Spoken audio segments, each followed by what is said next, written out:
You sit down to do the one thing that actually matters today. And then, somehow, you're wiping down the kitchen counter, reorganizing a folder you haven't opened in months, watching just one more video. You know the deadline is coming. You know you'll hate yourself later. And you do it anyway. So you reach for the usual explanation. I'm lazy, I have no discipline. I'm just bad at managing my time. But that story's wrong, and quietly, it's making the whole thing worse. Because procrastination has almost nothing to do with laziness or clocks or willpower.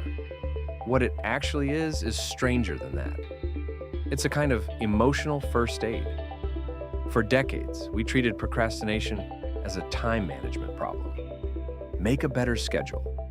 Buy the planner. Download the app.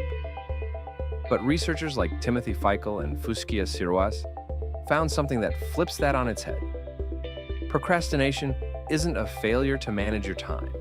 It's a failure to manage your emotions. Here's the idea. Every task carries a feeling. Some tasks feel boring, some feel confusing or overwhelming, or quietly threatening. What if I try and it turns out I'm not good enough?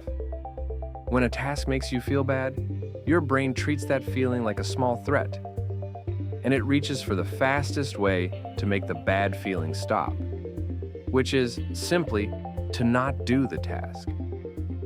The moment you walk away, the dread lifts. You feel instant relief, and your brain just learned something dangerous. Avoiding this works. To see why that relief is so seductive, look at the fight happening inside your head. On one side, the limbic system, the old emotional core of the brain that wants to feel good right now. On the other, the prefrontal cortex, the slower, rational part that's trying to look out for future you. The trouble is, something psychologists call present bias. Future you barely feels real. He's almost a stranger. So when the choice is discomfort now versus a much bigger problem later, your brain quietly hands the bill to that stranger. Piers Steele, who spent years studying this, put it plainly, we steeply discount the future. The relief is immediate and it's yours. The cost is distant and it's theirs. And every single time you choose the relief, you carve that pathway a little deeper. But here's the cruel part. The relief is a trap, because the task doesn't disappear.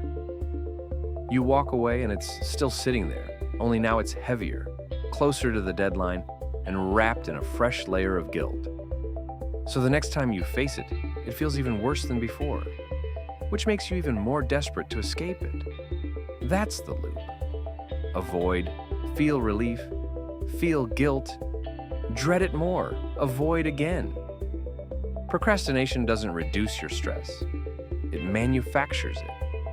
And Sirois' research found this isn't harmless. Chronic procrastinators carry more stress and worse health over the years. Then, we do the cruelest thing of all. We call ourselves lazy and weak. We turn it into proof that we're broken. And that shame, it just feeds the loop all over again. So step back and a strange truth comes into focus. Almost everything we're told about beating procrastination, the planners, the to-do lists, the clever productivity hacks, is aimed at the wrong target. You were never short on plans. You were running from a feeling. The thing you're avoiding was never really the task. It's the emotion the task stirs up. And here's the twist almost nobody mentions. That voice calling you lazy isn't the cure. It's part of the disease. The self-blame is fuel. It makes the next escape feel even more necessary. So if procrastination is an emotional problem, the real fixes have to be emotional too. First, and this one sounds backwards, forgive yourself. In one striking study, students who forgave themselves for procrastinating before one exam went on to procrastinate less before the next. Less shame, less need to escape. Second, name the feeling. Before you flee, stop and ask, what exactly is this task making me feel? Boredom? Fear of failing? Just naming it pulls the rational brain back online.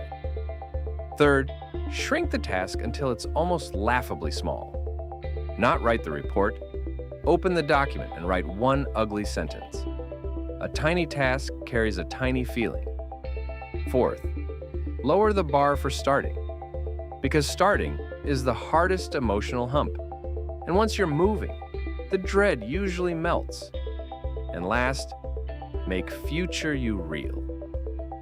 That's not a stranger you're protecting. That's you tomorrow morning. Because procrastination was never a character flaw.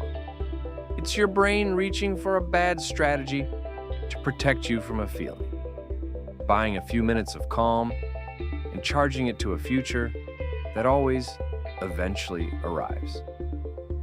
So the next time you find yourself stuck, circling everything except the thing that matters, try not to ask, "Why am I so lazy?" Ask the better question. What is this task making me feel? And what am I really trying to avoid? That's not just where procrastination comes from. It's where the way out begins. So tell me, what have you been putting off? And what do you think it's really about?